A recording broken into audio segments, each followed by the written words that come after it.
right.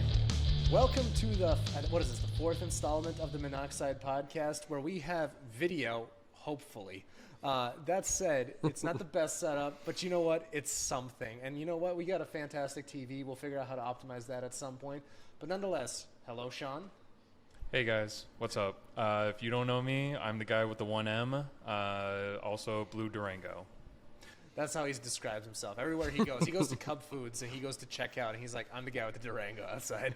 Well, I always have such a hard time remembering people's names, and then I always go, what car do they drive? And then you tell me what car they drive, I'm like, I know them. True, considering we have a mostly local audience, I think that makes sense. So I think we should do the important part here. We should introduce Bryce. And that, since you've known Bryce far longer than I have, that's your job, big guy. Yeah, so this is Bryce. He's the owner of Fat Cat Performance. He's also done a lot of other stuff. He mainly specializes on working on Gen 3 Hemis. That's the current line of Dodge Mopars. So, Bryce, is there anything you'd like to add? Oh, just thanks for having me on. See how this goes. A little nervous, but I don't know. Honestly, you forget the microphones are there after a while. Yeah, once we get into the groove and get going. You talk to us, not the people. What people, Sean? Well, there's Onesies like my and mom, twosies are people. There's like my wife, just a couple people. Yeah, last episode, the views and the listens are growing over time. Like last episode, I think we're at like 18 or whatever. Our first one was like 30. But again, that's going to grow over time once people realize that we run a legit operation here outside of the camera, which is a little, so-so. But just got to spam share it. Yeah, so that said, spam share it. But at the same time, I don't think we want to build that sort of I hate when people spam me stuff. It's like, hey, man, can you support me? Or people send me YouTube videos, and it's like, dude, I can watch one or two. I watch Whistling Diesel once a month. And that's all the YouTube I consume, right? It's just, unless I'm trying to actually learn something. Like today, I was trying to figure out how to add camera to podcast. So that's it. Trial and error. Yeah, so I guess let's kick this off. I'm sure you have your own list of questions just because you're more familiar with, Bryce working on your cars, given that you're on the platform. You've always been on the platform. But I guess my kind of question is... So Fat Cat, is that still a part of what you do, or are you fully incorporated with Mo's, or how's that work? So I still own the name, still own the LLC, but as far as a physical location, we're not around anymore. Just kind of employee of Mo's, but still bringing all of our Gen 3 customer base to Mo's. So we have... I think we've got almost 12, 15 cars lined up right now on the books at Mo's waiting to come in. As a whole or Mopar based? Just Mopar based. Wow. That's on top of the GTRs and the Beamers and all that stuff that Dave Rasmussen has coming in. And then quite a few Mustangs too. We'd be making... We kind of nicknamed it the House of Power because, right now we've got 3 cars in the shop that are all... 1,000 plus. That's insane. At the tire. So I know Chaz's Porsche is there currently. So is that one of the cars? Or no, it's not 1,000 to the wheels yet. No, I don't quite remember what that thing made on the dyno. It's not really my wheel horse. Or whatever at first. Yeah. It was somewhere in the 6-7 range. Correct, yeah. There's a 2,000 wheel horse GTR in there. Okay. There's a Gen 5 Camaro. It's a 2010, I believe it is. Okay. That one laid down 697 on a D1X, and now it's getting a F1 Pro Charger with a full fuel system. So that one will be right around 1,000. And then I'm working on a WK1 SRT8 that we did a 405 stroker in from MMX. We built that probably a year and a half ago. It was making 460 all-wheel horse. That one's getting a F1A and full fuel system, trans and transfer case from Sipple Speed and Performance, and that one we're going to turn up to about 950. Jeez. Probably put a pulley on it to make that 1,000 mark, and then pull the pulley off so that it's happy around that 900, 950 mark. That makes sense. And just so Jake has the capabilities to throw that pulley on and go gap some people. So I guess the first thing that comes to mind, you being over, like when I saw the announcement, you know, I was like, that's an epic partner. So are you an employee or a contractor? Employee. Employee. Okay. Yep. So when I saw that, I was like, that's gonna be an awesome, because like they don't do a ton of Mopar, do they? Like, or at all? No. So it was, you know, like just basic onesies and twosies, cold air intakes, you know, stuff like that. Okay. Ton of dyno runs. You know, I Yeah, mean, of course. I've been bringing my cars there for almost 2 years now to get dynoed. You know, so and they're really, really cool about it. You know, they even hung my banner up in the shop and stuff like that. So it says, as soon as you walk in, you see above my work area, it's Fat Cat Performance. So, you know, Mo, Hussein, Sam, Dave, they're all great guys. So, Yeah, because there aren't a lot of Hemi performance shops in our area. I can't even, before going to you, I went to Sheridan, or you know them better as. Yeah, we won't. Guess we won't really publicly get there quite so over the Yeah, but podcast. I mean, we fix a lot of their stuff. Yeah, but, so you know, I used to go to hearsay. them, and they were super out of the way. They were like over an hour away, and I always saw you in the Facebook groups. You are always advertising like, hey, like don't use these guys. Whenever somebody was like, where do I get my work done on my Challenger, Charger, whatever. Yeah. And I'm like, man, this guy really doesn't like Sheridan. And then I remember I hit you up. And I brought the Jeep over because it was having a voltage problem, and you took a quick look at it, and that was like my introduction to you. And that's right. That was over at the townhomes. Yeah, and that was like my first time meeting you, and just kind of learning like, you know, who you are, and getting like, should I be going to this guy instead? Yeah, it's kind of when you were getting on the scene too. Actually, did you ever see the video of what we did with his Jeep?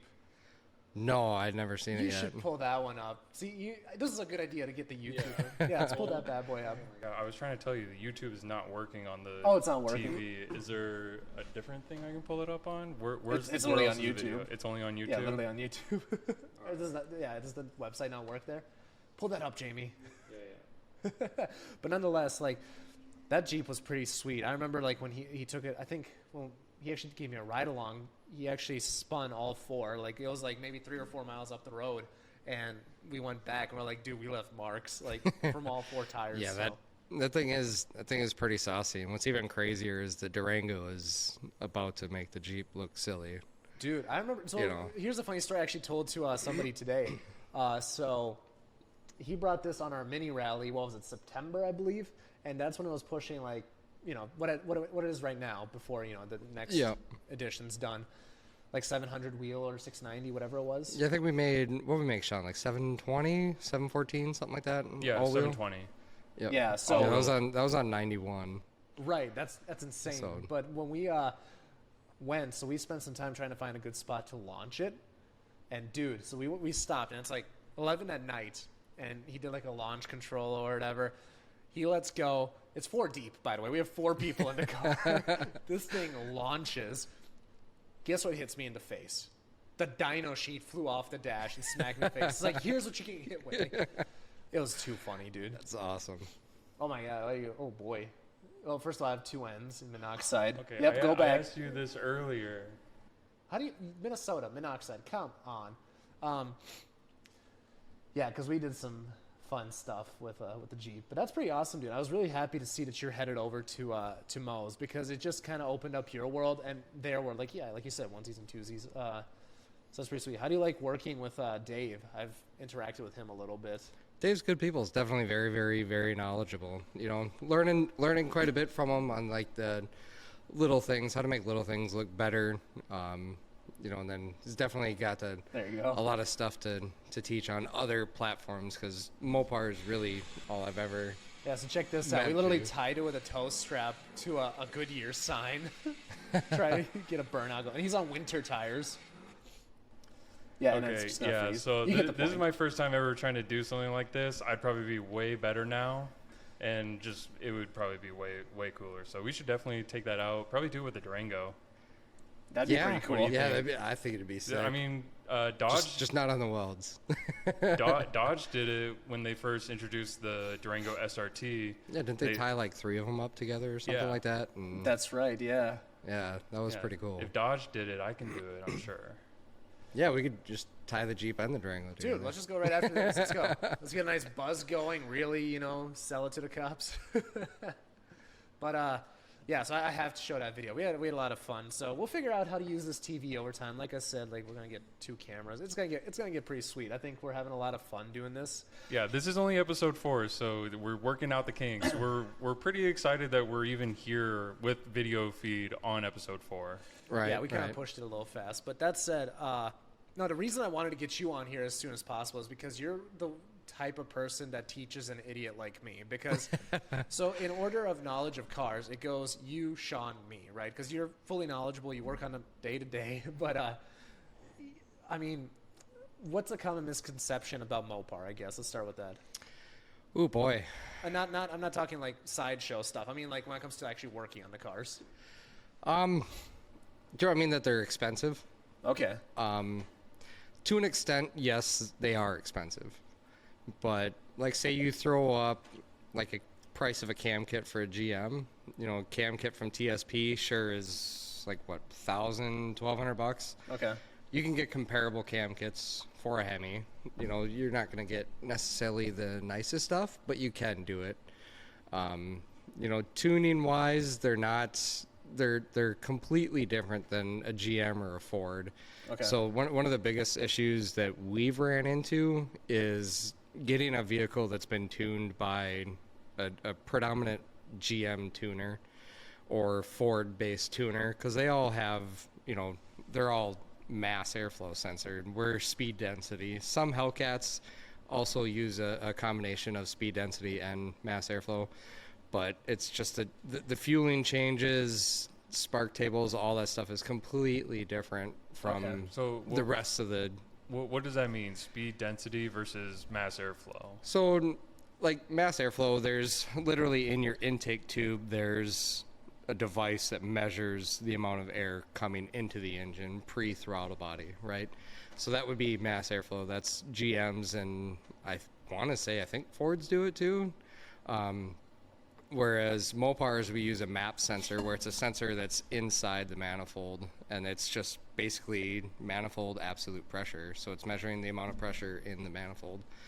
And it's 2 different worlds of tuning. So a predominantly GM specific tuner just simply cannot tune a Mopar as well as like a Mopar specific tuner. Yeah, it's 2 whole different worlds. It's completely different. Like, so I've been playing with the Gen 3 Hemi since like 06, modifying them since around 08, 09 is when I got my first one.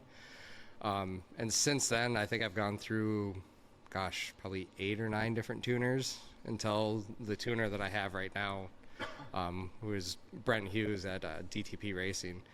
And you know, just the drivability, the response time, you know, just overall quality of the tune, and is just, I don't know, it's amazing comparatively to all the others that I've used. So, yeah, it's just, you know, I think that's probably one of the biggest things is that, you know, a GM or Ford guy can tune it, and that they're expensive to mod, because, I mean, your BMWs and your Porsches and Volkswagens cost way more than Mopar does. Mopar might cost a little bit more than a GM, right? But it's not crazy different.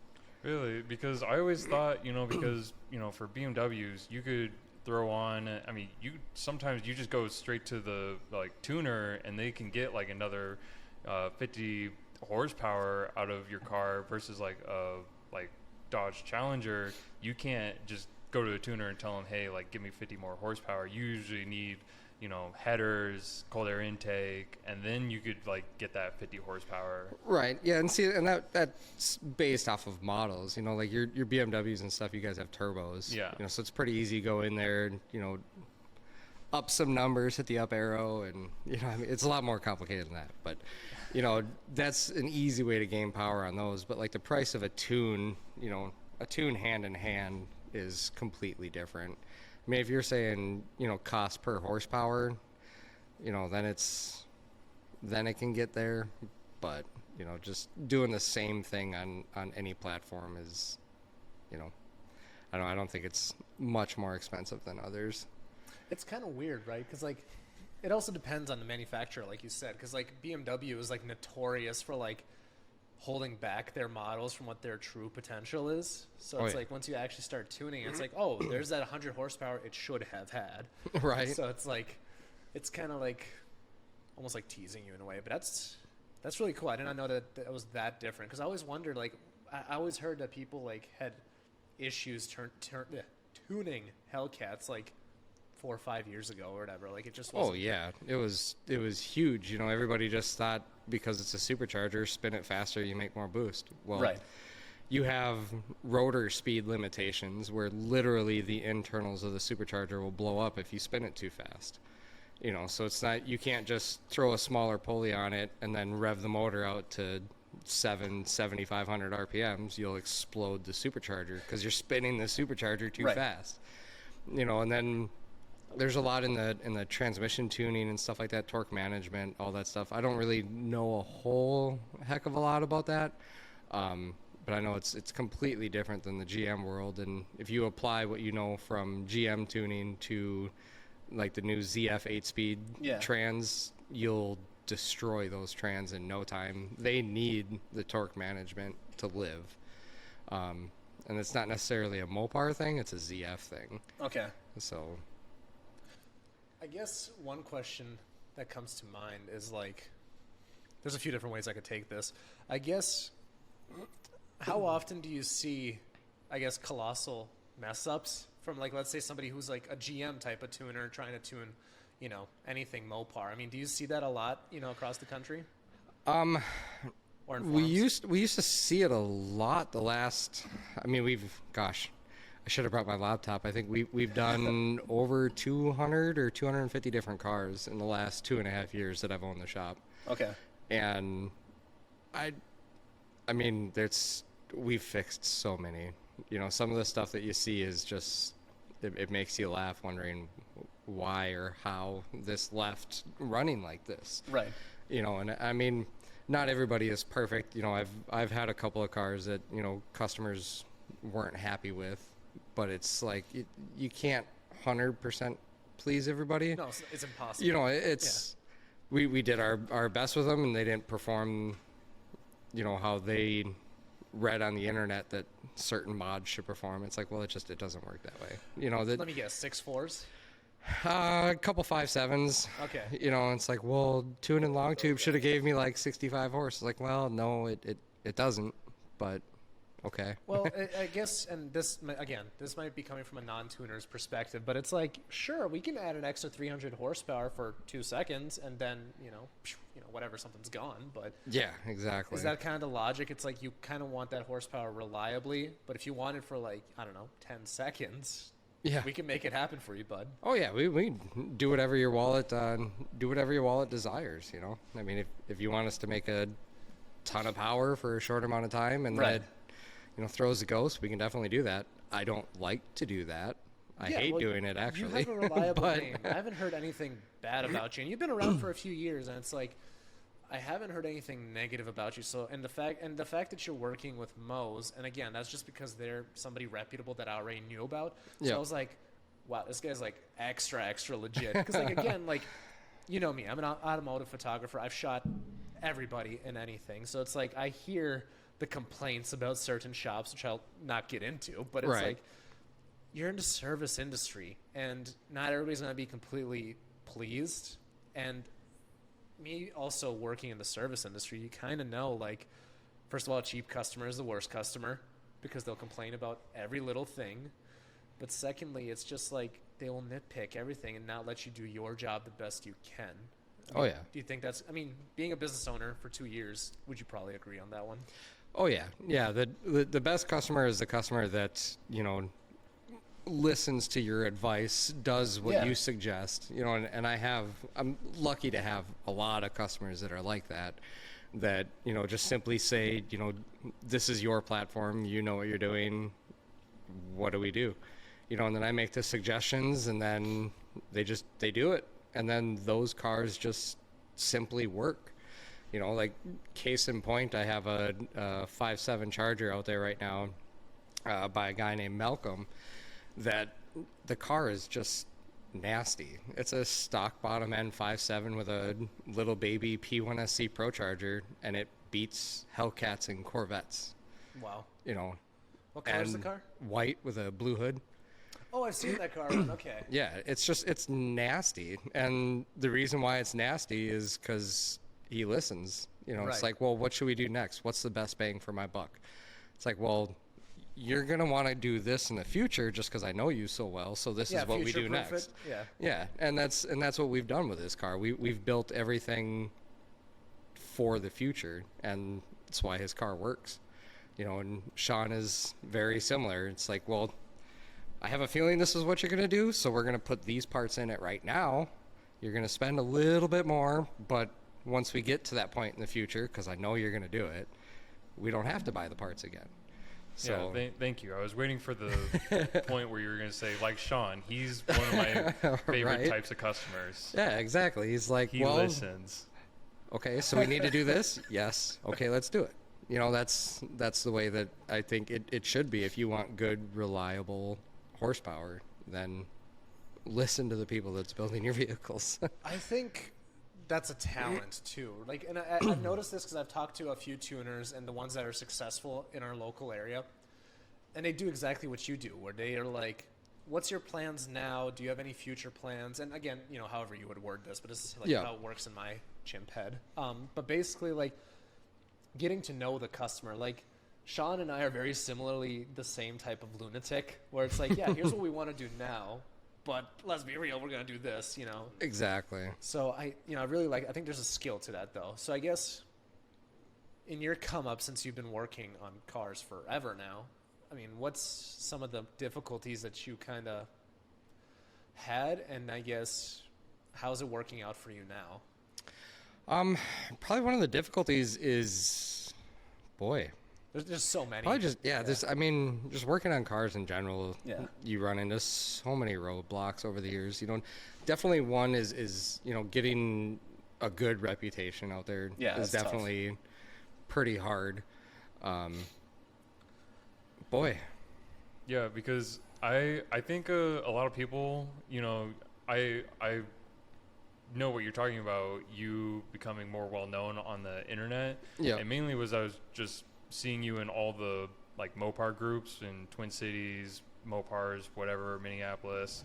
And I always saw you talking, and you definitely knew what you were talking about, because I felt like I agreed with most everything you were saying and disagreeing with Right. whoever you were talking with. And I think a lot of people kind of see that as like you kind of being a little bit hard-headed asshole. Yeah, buddy. Yep. and 100%. So, but like that's not you in real life. That's just, you know, your professional opinion on most on a topic that you're very familiar with and knowledgeable on. So it's like you can't be mad at the guy for trying to spread his knowledge. Right. Yeah, and that's the thing though with social media. You know, like I've been called an asshole so many times. It's like, well, not necessarily really. I mean, yeah, sure, to an extent I could be an asshole, but it's more just I don't really care. You know, it's like I'm going to tell you how it is. Yeah. You know, it's like if it's not going to work, I'm going to tell you no, don't do it. It's stupid. It doesn't work that way. Yeah, You know, like can I put a turbo Definitely onto my Neon? gotten better over the years about it, you know, and I do have to give a shout out to, you know, one of the admins of Twin Cities Mopar, Vic Neitzel. He kind of, you know, it's in the earlier years it was pretty harsh, you know, and he's pulled me aside a few times, like, bud, instead of saying this, say this, you know, and we've had lunch tons of times, so I do kind of owe him for that, for calming the brashness down per se. Yeah. But- trying to teach you some internet etiquette. Right, yeah, because it's like I'm not trying to be an asshole, I'm just being blunt. Yeah. And that on the internet, because you don't see facial expressions, it comes across as being an asshole. Right. There's no So- sarcasm like tab or button, like keystroke That'd that be you can so put smart. in. Right. And then people go like, oh, he's being sarcastic. Like, I shouldn't take this 100% to its full weight. Yeah, and that's why, I mean, as silly as it sounds, now that, I mean, I'm sure you've noticed it, that when I'm texting now, I'll throw in like the laughing emoji or something in the middle of the Good call. sentence. It's like, I'm not being an ass right now. I'm laughing, so it's like, and that kind of helps, but I think it's still kind of, I don't know. It's the internet. It's a weird It's a tone. goofball. Yeah. And it's like, you can see like emojis get used a lot in the internet conversations now. Yeah. And so it's like depending on the context, they have different meanings, right? Because Oh, yeah. 100%. that laughing emoji could literally be like laughing at you, laughing at, Yeah, we're all laughing at this together, or like, it's easy to also get that misconstrued.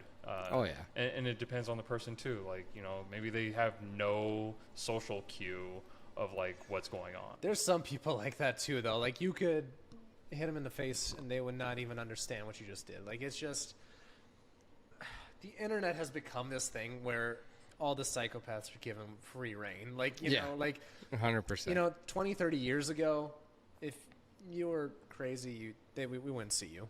Yeah. Like, you just be, the internet has given all the shut-ins the power to speak. And don't get me wrong, I'm all for free speech, but it's like, oh man, I don't know about this much free speech. You're giving them too much of a platform, and people are, like, yeah, I agree, because they're not there in person to be, ridiculed for supporting them. It's like, I'm at home in my pajamas, nobody can touch me while I'm here, Oh, exactly.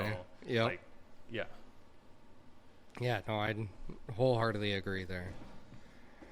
I think you've gotten really good at it. I'm just going to drop in. I'm just making minor adjustments. To anybody listening to this on audio, they'll never even know, but I'm just getting up out of the chair every 10 seconds to make minor adjustments. I think sooner or later, this thing will be perfect. But that said, you've gotten pretty good on social media, and I've definitely noticed. I was talking to Sean about this 2 or 3 weeks ago. It's like, it's tough when all I've really known you for is through Facebook, really. Yep. So it's like, I've had only however many interactions with you in person. So that's one of the reasons I jumped on having you on this podcast, which is kind of weird. I thought, he was texting you about it, but I was just like, oh, okay, I'd be happy to have you. So, Right. Because, again, there's a lot of people in this community that I still have yet to meet or have long-term conversations with, to where people like you have a wealth of knowledge, at least in your particular arena. Like, if you were to ask me about photography, I could teach you in a day how to be a kick-ass photographer, or some videography as well. But yeah, man, I don't know. I think you've been on a pretty sweet trajectory, especially in the last year or two. Yeah, it's definitely been a fun roller coaster. It's been going up more than it's been going down. But That's good. Yeah, because I was wondering. Yeah, because I know it's you definitely been a blast. I can't wait to see how far we go. I know that's one of the reasons you kind of wanted to join Mo's is. So what struggles were you having running Fat Cat, I guess? So what made you want to kind of pack up shop in a way? So as funny as it sounds, because we don't have the space at Mo's, was space where I was. So kind of like a little behind the scenes, we're working on getting more space at Mo's. Yeah, okay. I don't know how much I can say, but I can say we're going to be getting bigger. And that was one of the main things, is that it's so expensive. Properties are so expensive these days. And me being able to afford to move to a much larger space that I would need, I didn't see feasibly possible.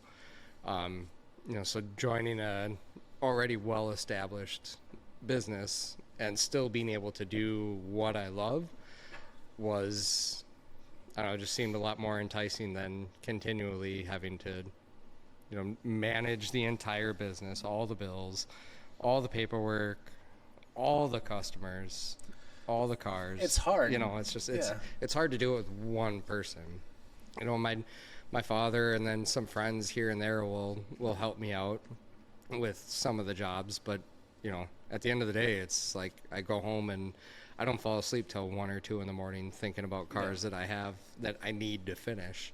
So it's, I don't know. I think this will be a very, very good adventure, and it's definitely proving that so far. So I guess, because I know it all too well, wearing 5 hats at once, running Whiplash was, I was doing everything from all the business side of things to all of the, the wrapping of the cars, the marketing, and, again, with the customers and sales and all that. So I know exactly what you're talking about. Mine is the hard work of actually working on cars. That's a different, that's a different level of stress. So that's kind of why, I sympathize, but not 100%, because you definitely had it worse. But that said, do you feel like you kind of, in a way, have a weight taken off your shoulders now? Oh, yeah. Yep. Yeah, definitely, 100%. I just need to pretty much go to work on a car, make a couple of quotes, come home. Okay. I don't have to worry about paying the rent or paying any of the bills. Yep. Missing credit card payments. That's I don't have to do none of that shit no more. So that's nice. So you have some stability. And then yep. I guess I'm gonna keep asking questions as they pop in my head. You're welcome to as well, Sean. But do you see yourself working on other platforms more as well? As of right now, I mean, like I said, we have 12 to 15 Mopar lined up, which will take us well into April, May timeframe. Okay. And we get calls damn near every day now, still, for coming in for random stuff. So I see, it's inevitable, but for the foreseeable future, at least in the next, 3 to 5 months, I don't think I'll touch anything other than a Mopar. Okay. But, it's at the end of the day, I am an employee. Right. If they say, hey, this Porsche needs plugs changed, go do it, then that's what I do. But yeah, that's actually a good point. They're so cool there. Like I said, Hussein and Mo are super, super cool guys, and they get that's what I am is Mopar. And I don't see them doing that, but there's always that possibility, and I mean, I'm open to it. Okay. But well, it's good to have that kind of open, I want to learn. Yeah. And that's kind of what I was gonna ask is what's the road from here? I mean, ultimately, I think you'll probably get a ton more Mopar customers. I feel like that's probably gonna help. But do you think? I guess to further go along that question is, do you think you'll just be doing basic stuff like you said, like plugs or whatever, or do you think you'll ever start tuning, GM or Ford product? I'm gonna say I'm gonna try not to. Yeah, right. Yeah, I think there's such a demand for Mopar vehicles, especially with everyone able to get Hellcats now. But exactly. now that Dodge is actually retiring the VA after this year, do you think that's going to have an issue on your work?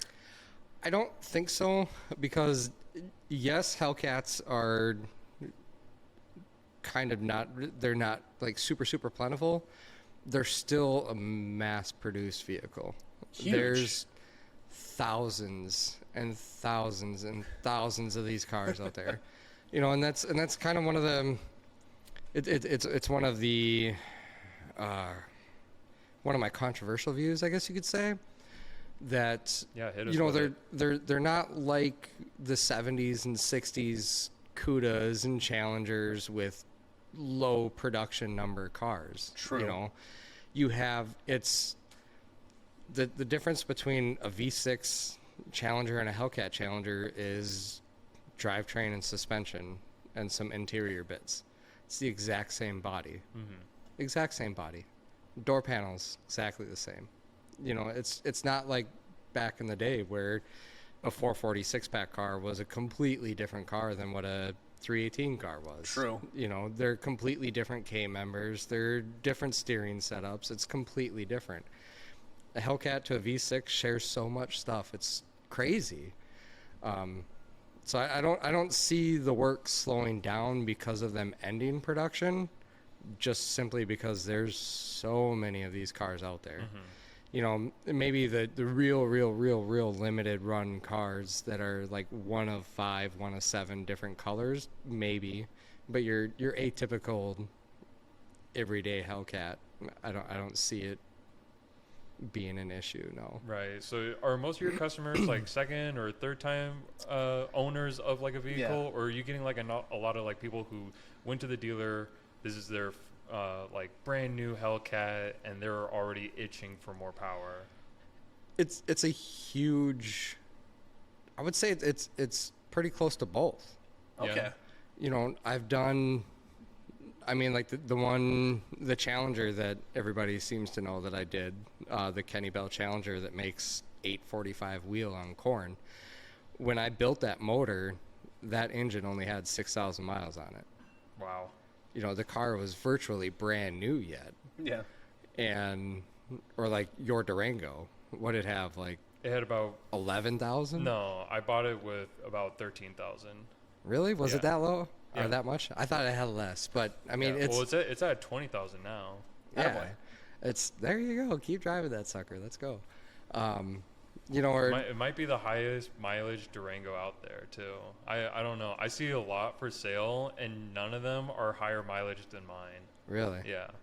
Well, she's gonna get some more miles going to Yep. TX2K. Yeah, we're gonna get some serious miles. Right. You know, it's we either see them with like less than 10, 15,000 or 130 plus. You know, it's such a wild swing. It's not really a set, you know, I don't know, I'm kind of at a loss for words. It's not really a set amount that it seems to be. Once it hits X amount of miles, hey, let's start playing with it. Right. Right. So- There's not like a bunch of people like warranties up trying to make power. It's either like void the warranty now, or like it's the warranty's been up, like time to add power, or like Exactly. you know, it's the second or third owner, they don't have the warranty information, so it's like this doesn't matter to me. You know, and like and warranties on cars nowadays, I mean, the work that we do, it voids powertrain. You know, it doesn't void the stuff that I would be worried about, like all the electronics in the car. True. You know, we're modifying the engine. The engine on most of these are stout. These new 8-speed transmissions, stout. Rear ends, stout. You know, it's least of my worries having to work a warranty claim on a drivetrain on these. You know, so that's, you know, it's kind of what I tell people. It's like, well, what we're doing is essentially fixing the one weak part of this car, and that would be, you know, cam and lifters, if we're doing a cam lifter job on Okay. like say a 6.4 or a 5.7. It's like that's what's going to fail, and that's what you're going to use your warranty for in between 80 and 140,000 miles. So it's like, we might as well do it right now, and the increased power isn't going to hurt your trans. These trans are stout. You know, we have a few cars that are 600-700 wheel on stock 8-speed transmissions, you know, with ease, and I'm not worried about them. That's so awesome to see how far the platforms come. Like, again, like when it was like 16, 17, 18, like you just weren't seeing a ton of modified Hellcats, you know, some 6.4, sure, but to see how far the platforms come, especially again. Well, I guess this is a better question for you. When did you see a big uptick in these getting modified? Current gen, I guess. Probably in the last, honestly, year and a half, 2 Oh, wow, years. It's kind of why I left my normal day job to start Fat Cat as a business, because it Right. just started. I would get off work and be working till midnight in the garage at the townhome. You know, it never stopped. I had, you know, 2-3 cars out front at the townhome, and I was getting letters from the association like, these cars are not yours. Yeah. Why are these cars here? You know, like all this stuff. So I bring them to where I worked to store them until I could get to them, you know, and then over time it was like, well, I'm making more money on the side than I am working for someone. This just, it's not working right now. What did you do before you did Fat Cat? So I've had a lot of jobs. Yeah. Yeah, well, Anybody, let's go through them. Right? Oh boy, where do we start? Well, let's see. First, I was a fluffer on set. Right, yeah. Come here, let me get you some makeup. No, so like after I got out of the Army, I worked in some industrial maintenance type jobs, and then was doing cars on the side, some Gen 3 Hemi stuff. It was onesies and twosies. Didn't really start really taking off until like probably the last 3-4 years. And then, just a couple of mechanical maintenance jobs, mechanical maintenance, similar thing. Just like building maintenance jobs in warehouses and stuff. And then a friend of mine, Scott Bogler, who owns American Muscle Performance down in Pompano Beach, Florida, threw an ad up online and said he was looking for a tech. And just shits and giggles, I shot him an email. And I'm like, dude, let's talk. Just, let's see what happens. And he ended up flying me down there, and I worked with his guys down there for about a week. Then he gave me a job offer, and I ended up moving down there for about 4 months. Okay. And I was flying back here once or twice a month to see my daughter. And I think what really made me move back was, my daughter. Because the last time I was here, she asked me, like, well, Daddy, when are you going to stay? And that just kind of like that tugs at a heartstring, because it was, I don't know. So that made me move back here, and then it was just mechanical jobs until we opened Fat Cat. But working with Scott was the first like real full-time Mopar performance type gig. And Scott's been in the Hemi game since the very beginning. Everybody that's anybody in the Hemi game will know the name Scott Bogler. So it was really cool working with him and getting those contacts that he knows. And working with him actually got me set up with my tuner that I use now, Brent Hughes, with DTP Racing. And then guys like Johan and Joey and just all sorts of big time names in the Hemi world. So that was really big. And then we still all keep in touch to this day. So you looked prepared. I was just curious. Yeah. No, that's awesome. I mean, your network is your net worth. Like that. There's nothing more important than a good network. So I'm really happy to hear that. And I think you're kind of consumed by Mopar. I mean, there's just nothing that you'd rather do than just know, and you just eat, sleep, and breathe Mopar. So that's kind of sweet. Yeah. And I grew up Mopar. My dad, he's a partial owner at a dealership, so it's just kind of used to that. I remember PlayStation 2, dude. The blue comp Viper. It's just that was always my dream car as a kid. And it's kind of cool to see that I kind of came back to that because like for a while I just stopped caring about cars. Like up until I was like 15 or 16, and then I was like really getting a big interest into it again. And then here we are today. But right. But that's really cool. Like I just will always come back to that, especially they're a brand that likes to innovate. We'll see what happens this decade with all the electrification and all that. That'll be interesting to see what happens there. But like to see like when I learned about the Hellcats and then there was like the Vipers. I mean, there was just something like they at the time they were by far the most American brand. They were doing crazy stuff. Now right now could be argued whether it's Ford or Chevy because the Z06 is insane. Like we talked about it on our first episode, I think. Yeah, but that's an American sports car. That would be like if Dodge Viper was still around, then that's a different story. But if we're talking about like Ford Mustang versus a Hellcat, like I just think Dodge really should be winning it. Well, in that aspect, but this is where I kind of push back. Like, if you go to any other country in the world, everybody knows the Mustang. That is the most popular thing by far. But if we're talking about who's crushing it, it was the Hellcat for the last however many years. That platform was insane. It's just raw tire shredding horsepower. I mean, that's all they cared about. That's all that car. I might get a lot of flack for this, but that's really all that car's good for in stock form is shredding tires. No, they're super agree. Heavy.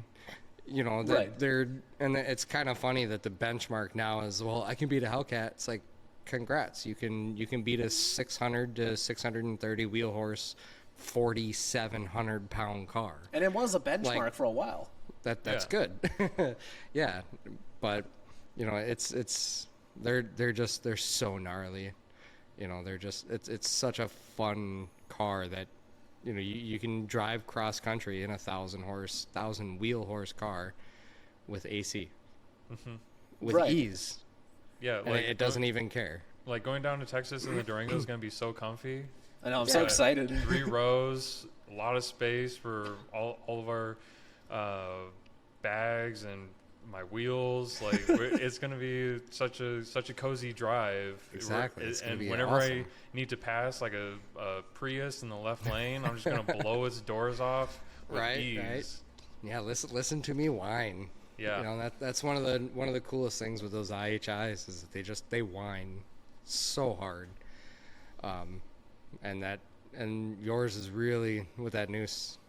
I don't know, how much can we say? Yeah, what do you want to say? I don't think we should say. There's like 6 people listening. And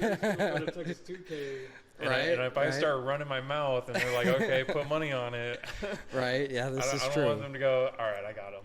I mean, we're still just on, you know, pump. We're not quite to E85 yet, but she's still she'll still be nasty. Oh yeah, It'll I don't think it'll I've get ever, down. I haven't lost a race in it yet. So, and you know, I haven't raced that many times, but you know, there's been some pretty close ones. Yeah. But mostly like BMW M5s. I've seen. Yeah, and how would that suck? You got a gorgeous M5 and you just got your ass kicked by a third row SUV. Yeah, Like, got the whole family in it. yeah.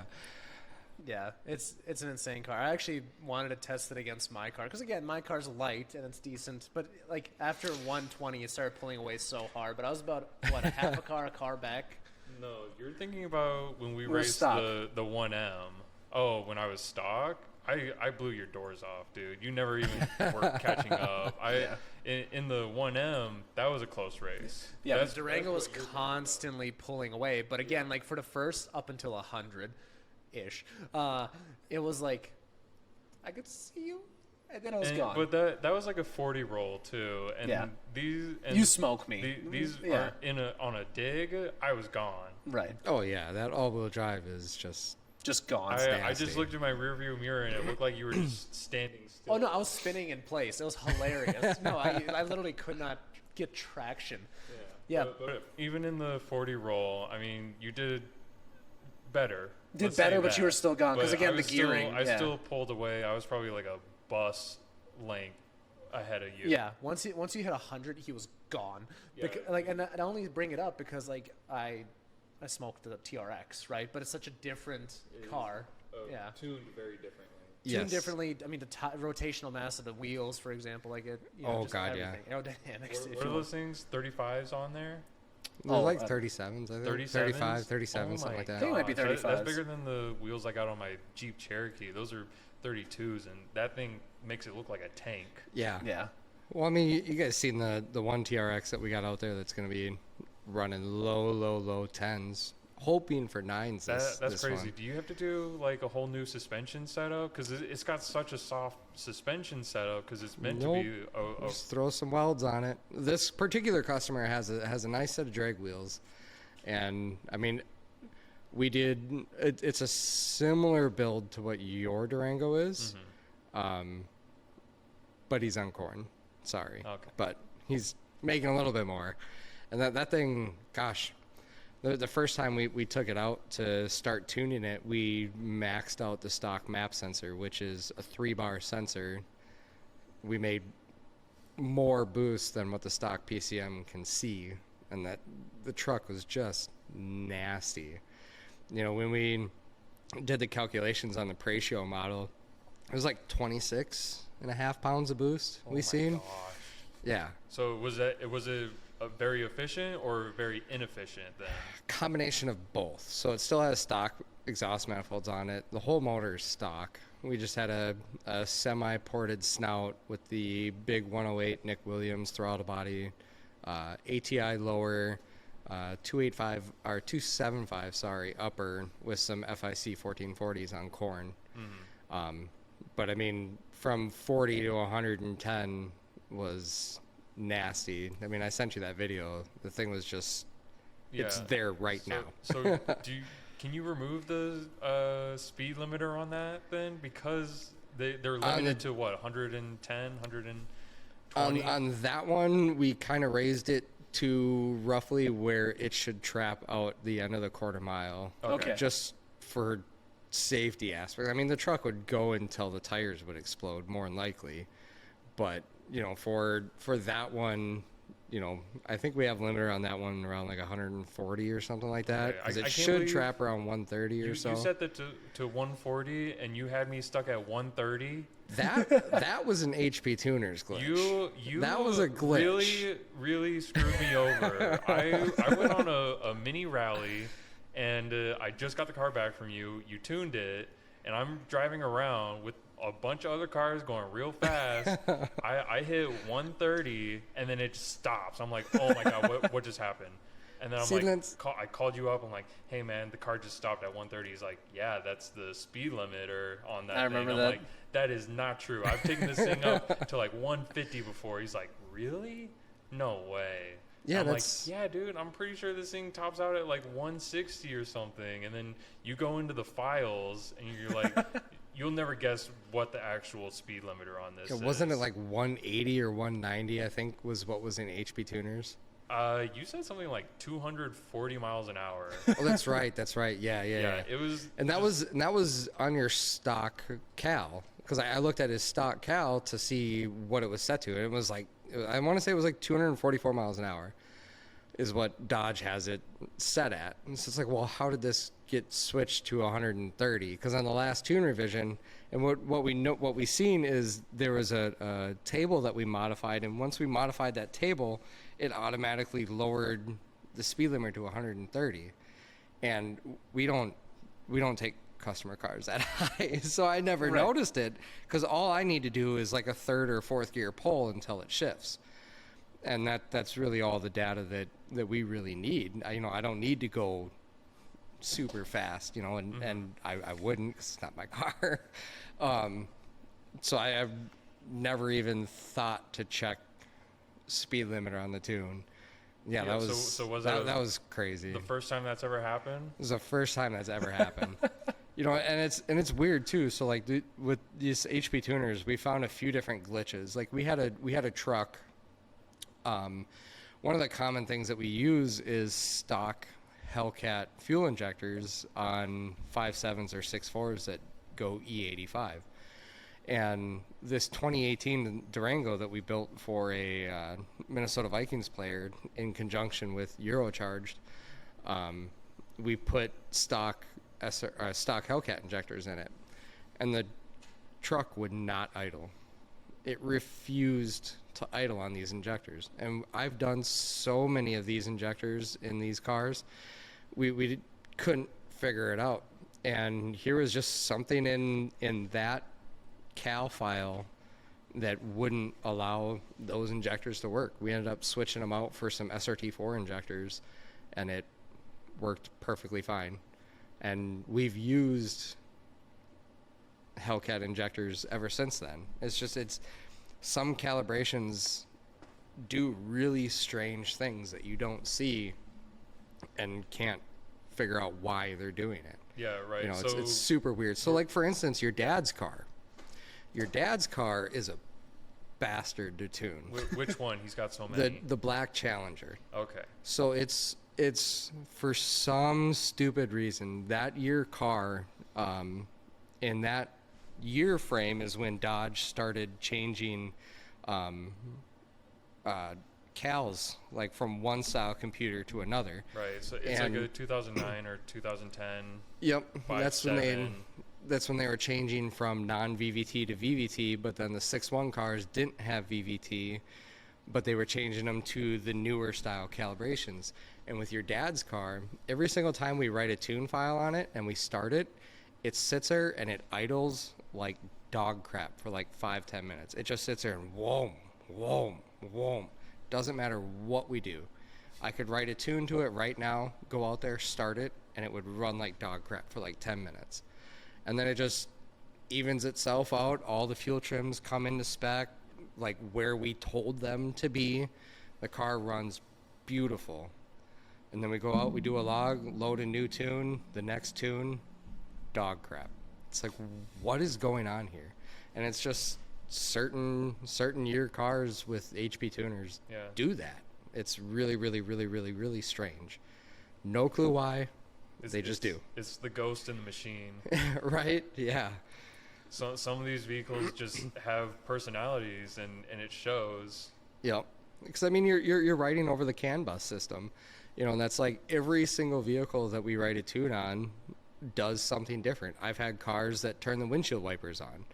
I've had cars that turn the radios on. Some cars turn the blower motors on. Some cars turn the headlights on.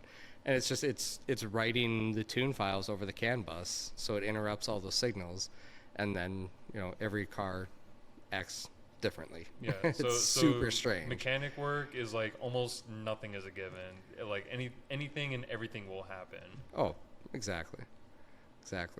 We're back. We took a little snack break. Well, not we. You didn't get me anything, you jackass. But well, there's some gummy bears for you. all right, we were talking about your dad's car being an absolute bastard to tune. Should we? I think we're pretty much wrapped up there. Okay. Yeah, we gotta. 6 Sean fours. and I were talking about a couple of controversial things here. Oh yeah, there are some things in the Mopar world that people just go livid for, and it's been an ongoing debate for probably the last 6 years, maybe. Oh yeah, longer. Easy, at least ever since the Scat Packs came out. Yeah. So is a Scat Pack an SRT? That's the topic? Yes.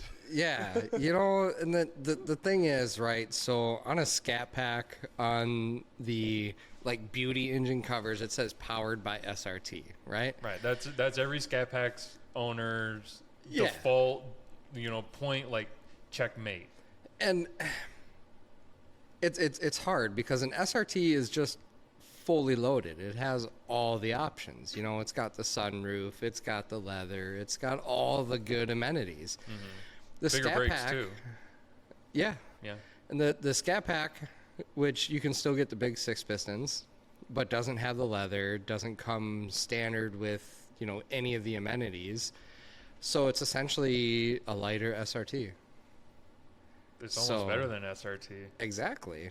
I mean, if I were to buy one, if I'd ever justify myself to spend $500-700 a month on a car payment, I would probably get a Scat Pack simply because there's not as much in them. They're already a heavy car, so if you get a Scat Pack that doesn't have as many options, you have essentially the same thing, just lighter. Mm-hmm. How much lighter are we talking, by the way? A couple 100 pounds. Yeah. Sounds about right. And especially if you do the smaller brakes too, that'd be more preferred, if anything. Yeah, because then you could put the smaller drag pack wheels on the front. A 4-piston Brembo setup is still going to stop these cars plenty fine. I mean, it's been doing it since, fun fact, the first SRT was, in fact, in an 05 Chrysler 300, not 06, like a lot of people think. There was very, very, very, very few production run 2005 SRT 8300Cs. Small tidbit there. But they all had 4-piston Brembos up front, 4-piston Brembos out back, and I mean, if you've ever ridden in one of those brakes are really well. Yeah, the original SRT8s, even the Challenger, I don't know about the Charger, but even those original SRT8s, they came with 4-piston Brembos. Yeah, all 4-piston, the exact same brakes all the way around. Big brakes, like the 6 pistons, didn't get popular until 2014, when. So the trim models and stuff like that, I'm not super versed in. Yeah. But yeah, they definitely came out in the later 2000s around that time. Then you got the big 6-piston with the 2-piece rotors, and they stop a lot better. But a 4-piston Brembo still stops those cars. Yeah, I mean, you see a lot of some European performance cars. I'm trying to think maybe a Audi or BMW, where they'll still use a 1-piston rear caliper to stop their performance cars, and yeah, that's true. I have noticed that. And then they got the nice Brembos up front, but they just got these crappy calipers out back. To stop them, but they do weigh like usually 1,000 pounds less sometimes, so it doesn't need as much stopping power. But I think the bigger brakes are kind of overkill for some of these cars. Yeah, I can agree to an extent. Depends on the purpose. Depending on the purpose of the car. Exactly. But like nobody's taking their Dodge Charger or Challenger on the track and needs that extra stopping. Yeah, exactly. It'd be great for on the drag strip probably, but even then, if you're going on the drag strip and you're getting that quick, you're probably also wanting to lose weight, and in the end, you'd want smaller brakes. Yep. Yeah, going to something like a TBM or a different Willwood or something along those lines that are smaller and still have very, very good braking capabilities. Yeah. But. Yeah. Okay. So, but in the Scat Pack and the SRTs, they both come with the 6.4, which is not a good engine. I mean, if you're gonna get either of the cars, you shouldn't, and you should just save up for a Hellcat, right? Like you should just save up for the 6.2. The 6.2 is the best version of the V8 from Dodge. I hate to disagree and agree at the same time. For the longest time, the 6.1 was my favorite Hemi. That's probably the second best. I'd choose the 6.1 over the 6.4. But as times go on, I mean, the 6.4 is just it's nasty. It's extremely underrated from the factory. They make well more than 485, 495 horse, like they're rated.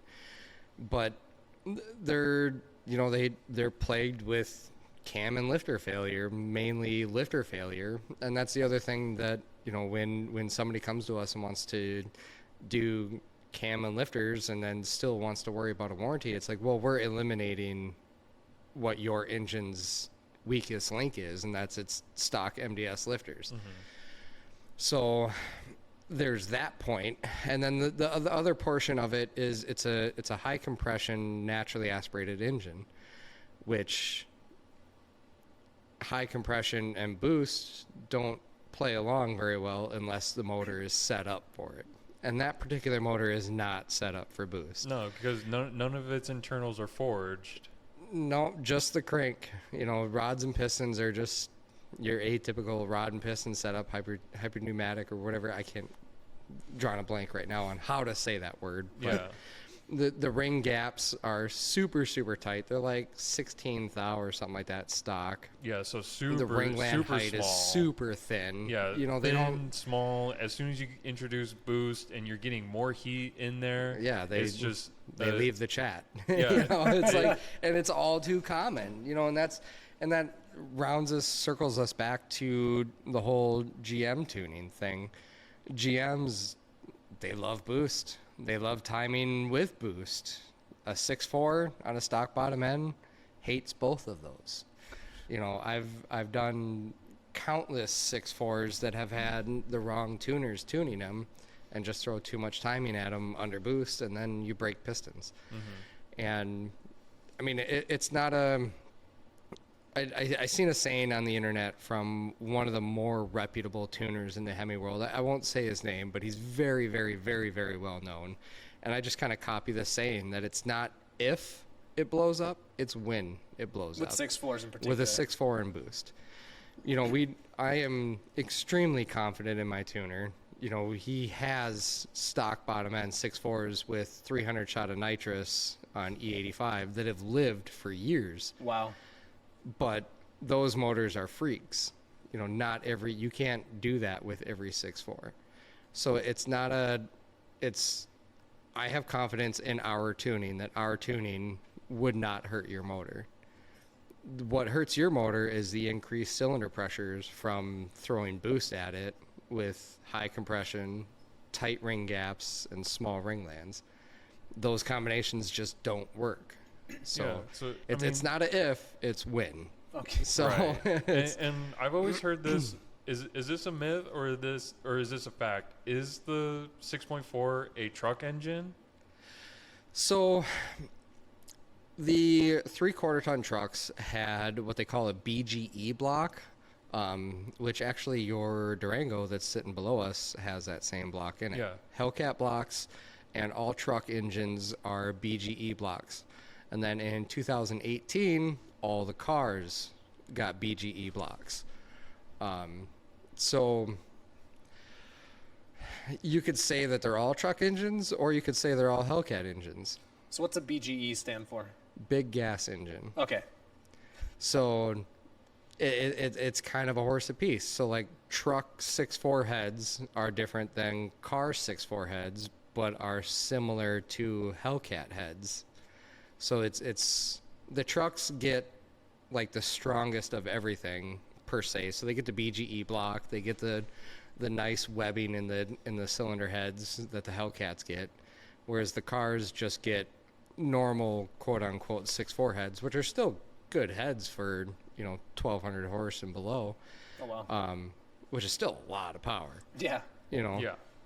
And then, like I said, in 2018, the 6.4 in the cars transferred over to the BGE block. So it's just a matter if it's orange for the SRTs or if it's black for the trucks. But they're essentially the same block. Okay. But, and then there's small differences like piston design and cam choices are different between trucks and cars, obviously. But for the most part, no 6.4 likes boost or nitrous or really any increased cylinder pressure stock. Mm-hmm. And that's one thing that we, I know for a fact it's deferred a couple of supercharger jobs, but I mean, I don't want to put something on and you think that your car is going to be reliable for years to come when it's not. We'll have the safest tune-up we can put in it, but you get one tank of bad gas, or you have a fun night on the town and you go out and beat the piss out of it, it's probably going to let go. Yeah. And that I want to be upfront with you over. If we do it with a stock bottom end, it's not if, but when.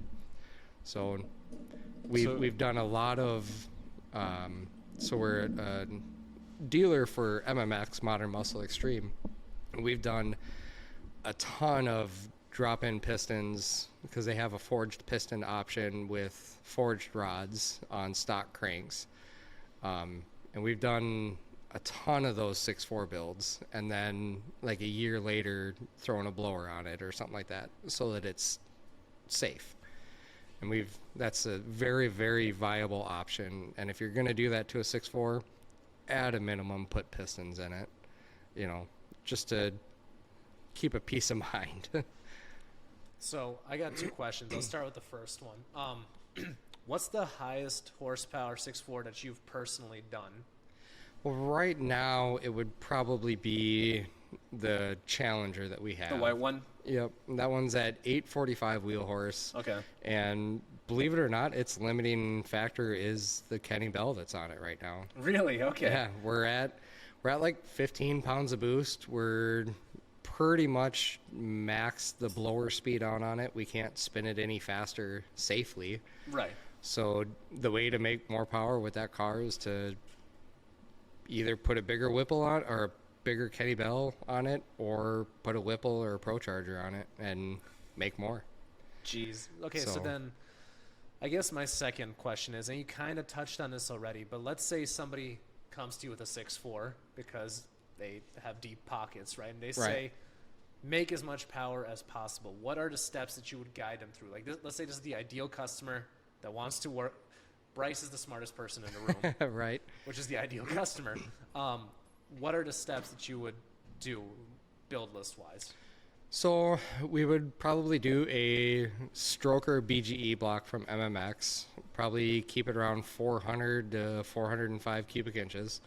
Because with big power, you don't want to go with big cubic inches on these stock blocks because the cylinders get too thin and then they can't handle it. So we'd probably keep it around 400 cubic inch, and we go with either the new Gen 5 3-liter Whipple or an F1A Pro Charger and make 1,000+ wheel. You'd need trans, drive shaft, axles, fuel system. Car would be on E85, but that would be an ideal build for a 6.4 based car. Okay, so then power-wise, what would that come out to? Oh, we can make 1,000+ wheel for it. 1,000+ wheel, and then I guess the next question is 100% streetable. right. And then what's the bill come out to for that type of build? Roughly. Ooh, probably be deep into the 70s. 70s. 70K. Yeah, I mean, you got to think the So- transmission alone is going to be around about 12 with transmission and torque converter. Okay. The stroker motor with the nicest heads we can get, you're looking 15 to 20 or so with Right. that, full dress. And then the Pro Charger kit's another 10 to 12 depending on options. Fuel systems like 2,600, and then a lot of labor. Okay. Yeah. Okay. So Because it adds up real fast. so why that's a lot of money. You could buy a Hellcat and a half probably with that money. Yeah, would you rather do that? So But you're getting and stomped in a plus 6.4. the car that you already have, the 6.4, which probably costs you around 30 to 40K, depending on if it's new, used, or whatever. So you're looking at probably like over 100K for this build.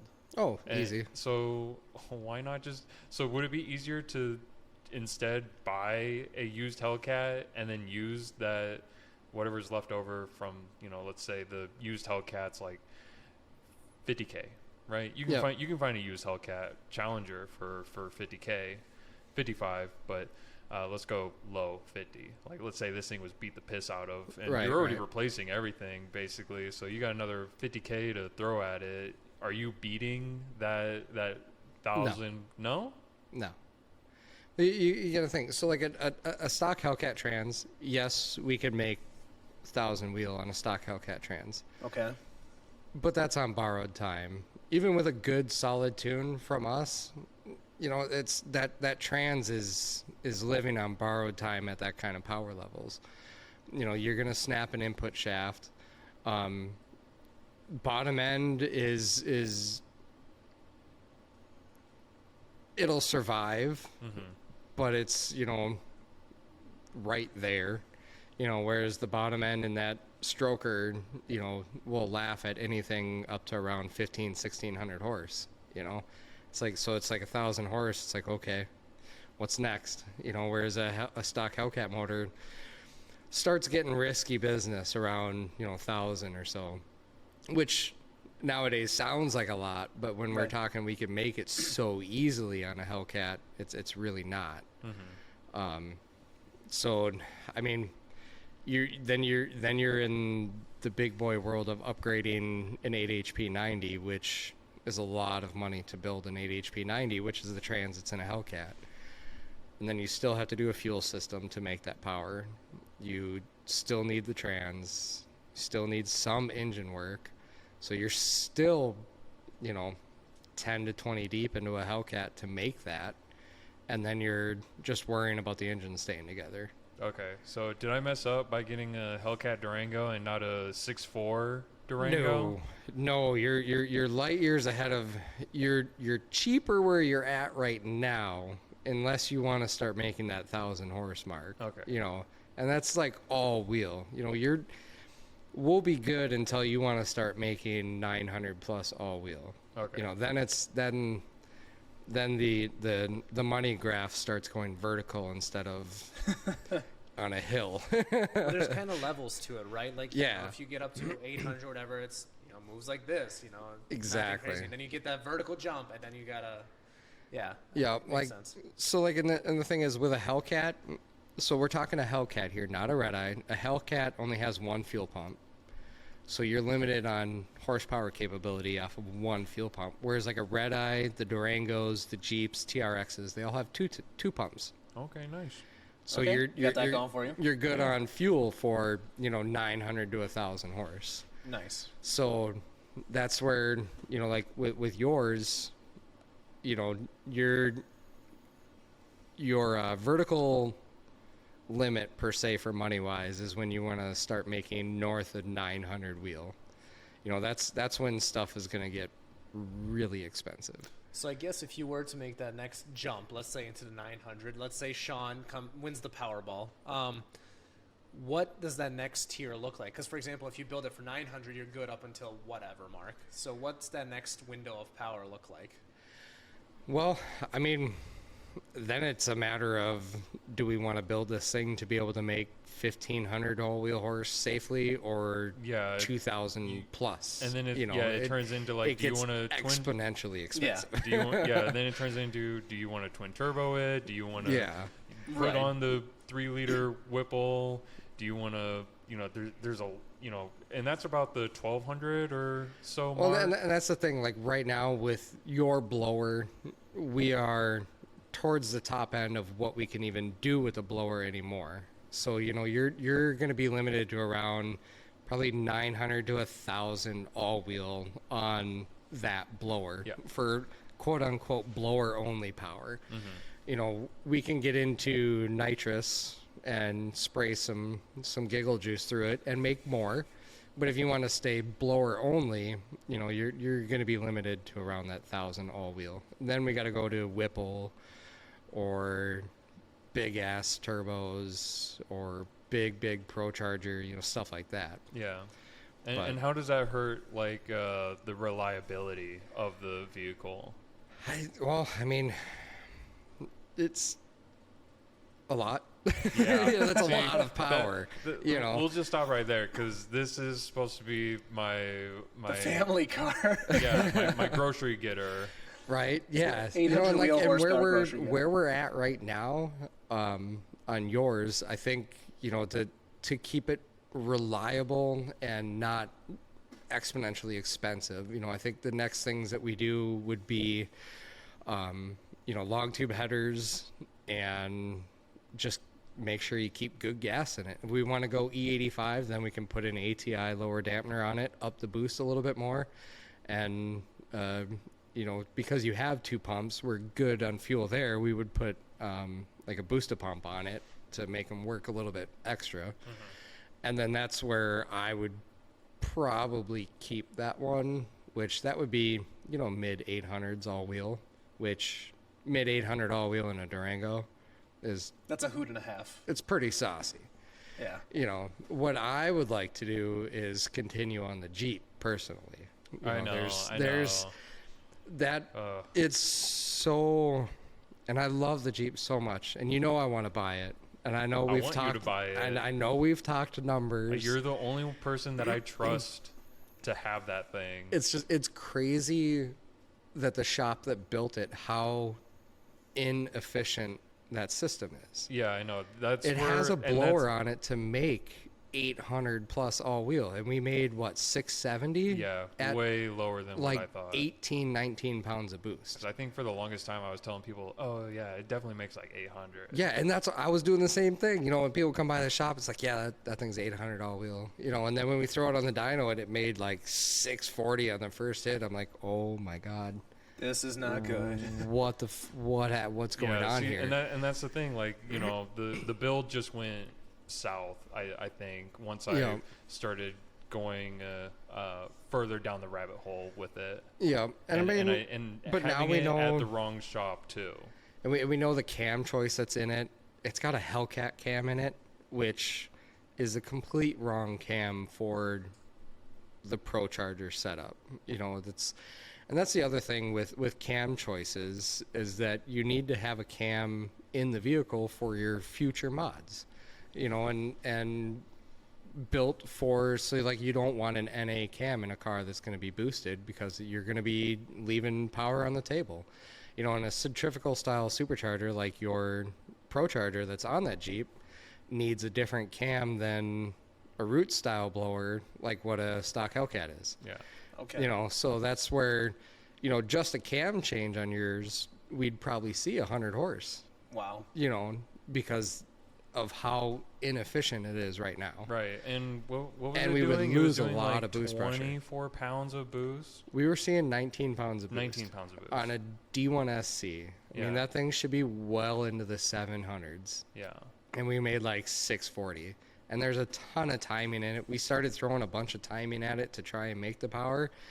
And it wasn't, every run was a couple horsepower more, and we'd be throwing a little bit more timing in it than we should have been, because it's like, well, what the hell's going on here? And it's just, once we figured out that, it's just the cam is wrong, the heads aren't done like we thought they were supposed to be, so it's just a really inefficient setup. And that's where I think, it'd be nice to play with that one to get that one where it should be. Yeah, well, I think I'm pretty close. If I don't buy it first, I'm pretty close to done with the Durango. So right, the Jeep is definitely on my to-do list after this. Yep. Yeah, I just get honestly, I think we change a cam in it. We're gonna lose a ton of boost pressure, but boost is just a measure of resistance. Of pressure, yeah. Yeah, it's. If you can make a ton of power, like that Kenny Bell car, we're making 15 pounds of boost, making 800 horse. Right. We have another ProCharge Charger on 13 pounds of boost, makes 745 at the tire through 22s. Heavy 22s. And we're making 740 horse. That's insane. And it's efficiency. Cam choice, head choice, it's the name of the game. I think that might be an important topic to touch on as well. Maybe go into depth on it, because a lot of people have this misconception that more boost is better. Exactly. But one thing that I learned in the last year, right? Like, think about it. You're getting the same amount of air, right? Like, whether you're blowing through a straw or a garden hose, the garden hose is going to be more efficient, even though you're getting a similar amount of air. It's just less pressure. Or I don't know, I may have not explained that correctly, but it's more of volume. Right, yeah. So, like, for instance, we'll circle back to Malcolm's Charger. It's got a P1SC. That car, what's kind of funny is that thing beats Hellcats, and sorry Hellcat owners, but that Charger's only making 8 pounds of boost. And it's beating Hellcats. Wow. 8 pounds of boost. What's a stock Hellcat boost wise? 12. 12. Okay, that's what I thought. Well, 12 to 14, depending on where you're at. And that blower is pretty much maxed out RPM wise. So we throw like a D1X on it and go out and make 8 pounds. That car is going to make a ton more horsepower because it's more air, it's more volume, it's a higher amount of volume at the same PSI. And that's the thing with the guys. Oh, what is it? Say a Turbo Civic says he makes like 30 pounds of boost. It's like, okay, you're making 30 pounds of boost on this little tiny turbo, whereas like these big Pro Mod guys making 3,000-4,000 horsepower with 40 pounds of boost. Right. Which guys are saying, well, it's only 10 pounds more. It's like, well, it's 10 pounds more with a blower that's bigger than your head. Yeah. It's a lot more air. So it's boost pressure. When guys say, "Oh, I'm making so much boost," it's like, okay, but you're not making that much power because your setup's not efficient. Yeah, it's such a weird metric, and it's also like kind of how you show how big your dick is. Yeah, like, right. The bigger number means better performance, essentially. Exactly. And I know what you're talking about when I go on like 1320 and they show like the Honda drag racers and it's like 60 pounds of boost. Like, that's an insane amount of boost to be pushing. Right. And it's an inefficient system, basically. Well, it's super. I mean, you got 2.4 liters. Right. So it doesn't take well, I mean, mad respect to the guys. I'm not trying to dog them by any means, but it doesn't take as big of a blower to make that much pressure on that small amount. Right. Okay. So it's because if you take a 2.4 liter engine and you put a 80 millimeter turbo on it, and then you take that same 80 millimeter turbo and put it onto like a 6.4 or something, the boost pressure is not gonna be relatable. Yeah. Because you're not gonna make 60 pounds of boost on that V8. It's not gonna happen. Yeah, you need a turbo for like a diesel truck. Yeah, it's there's a lot of science behind all of that. Yeah, it's insane, honestly. airflow and size. It's so cool though. All of that. Yeah. Yep. Yeah, and that's what I think is I've noticed that changing in the car world around here. It seems like not a lot of people are all hung up on how much boost pressure they make, because a lot of people are starting to figure out, that a lot of people, as in like your basic car people, like for instance Harris, is starting to realize that boost pressure doesn't equal horsepower. Right. It's efficiency that you do with that pressure is what makes the horsepower. I started learning that it was December of 2021. So when I went down to Texas or whatever, and I was learning a lot about the drag racing scene. Yeah.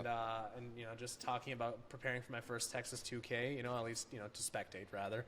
And I just learned a ton, on the drive down there, and just, when I found out that the boost number is kind of worthless in a way, it kind of is. It's like you're more kind of concerned about airflow and all that stuff. So like, and again, you can hear me stuttering. Like I don't fully understand like how to explain it, but I get the concept, because like when I get someone like you or Sean to explain it to me, I'm like, that makes logical sense to build things a certain way. So that's why I'm really happy to hear you talk about that.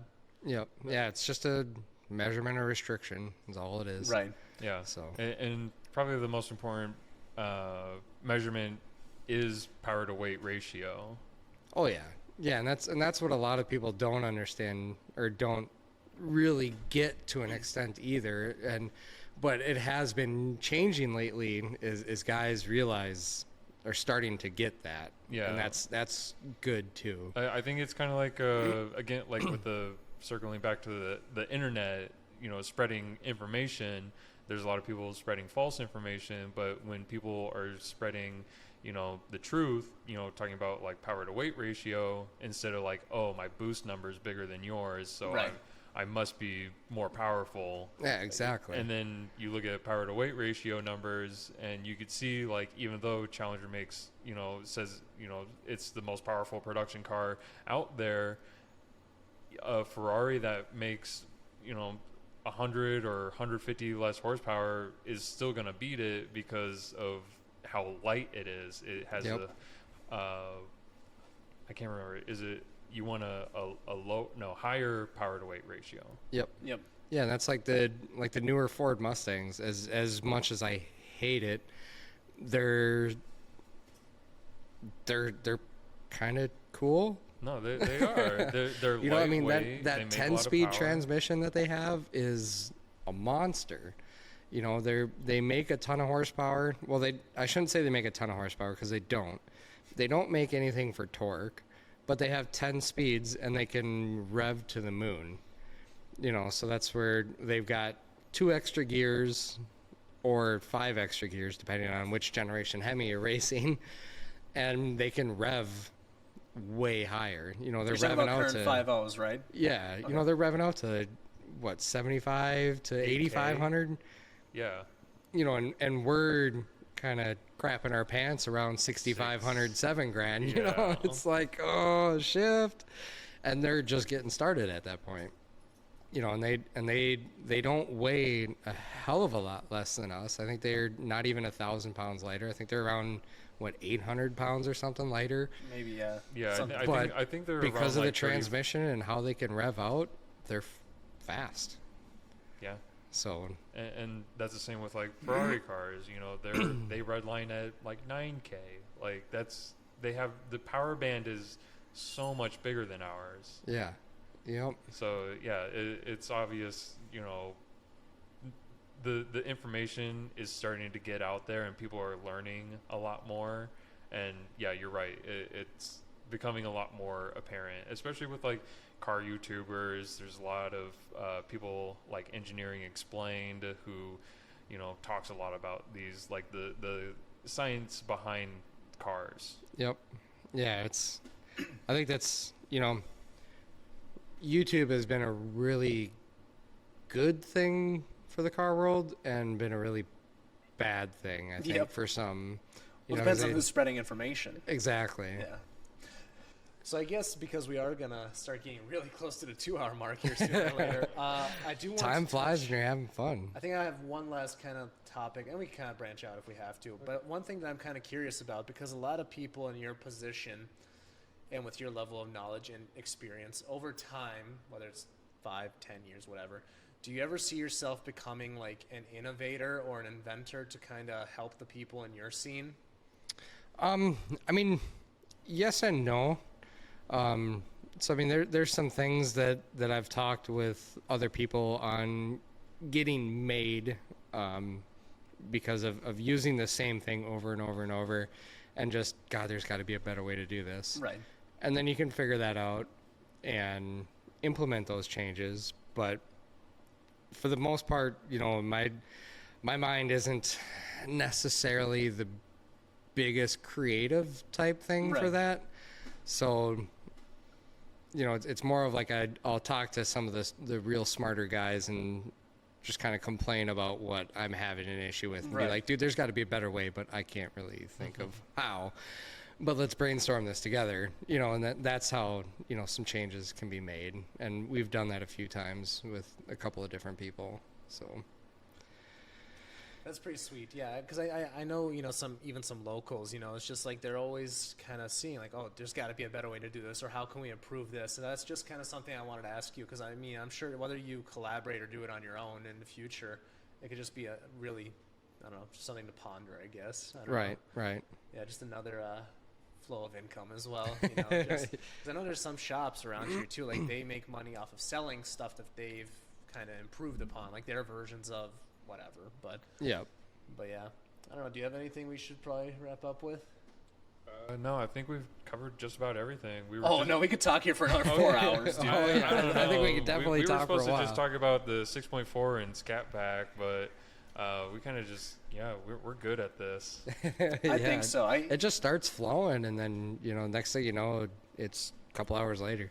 Yeah, no, man. I looked down, and like from when we took our snack break that I wasn't included in, I saw it. And I'm like, oh my god, we're like 30 minutes in, and it's like, I don't know. I definitely enjoyed really talking. I could ask you questions all day because, again, you know, if there was like a Hemi for Dummies book, you'd be the guy writing it for people like me, you know. So I definitely appreciate you coming on. I think this is a good chat. No problem. Thanks for having me. Yeah, so I guess that said, for everyone that's following, just make sure to follow all of our handles. Me at Monoxide, Sean at 1MN Mopar. And then are you on Instagram or not really? I'm on Instagram as my name. You know, I don't really have like a Fat Cat Performance Instagram handle, but yeah, you definitely give Mo's Performance a follow. They're on Instagram for sure. Yeah, it's MOH''S, not MOE.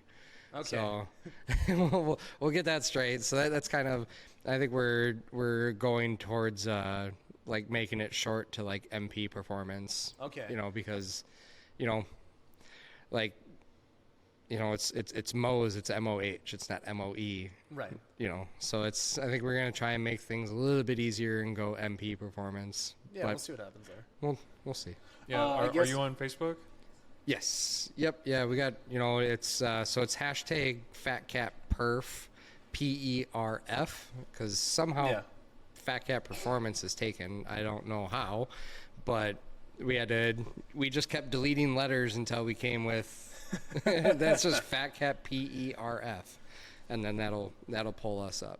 I guess a more important question, is there any like events or anything coming up for you or Mo's that we should know about, like Dyno Days or anything like that? It's funny you ask. We started talking about having a Dyno Day this spring. Okay. Kind of just, you know, spam sharing it over all the local car pages, and then, you know, obviously getting it over on the Carmunity and stuff like that, and see if we can get a good turnout. So. Yeah, I'm really excited to take this Durango on the Carmunity rally. I think that'll be a fun time. So if anybody hasn't signed up yet, you're able to use code Monoxide and get, I think it was like $100 off or whatever. So nice. I'm really excited for that rally. It's gonna be a good time especially with what you guys are doing to the Hellcat downstairs. Yeah. Do you get a cut of that money for anyone using that? It's you're paying the $100. Nice. Yeah, I'm paying the $100 for everybody. But that said, thank you guys as always.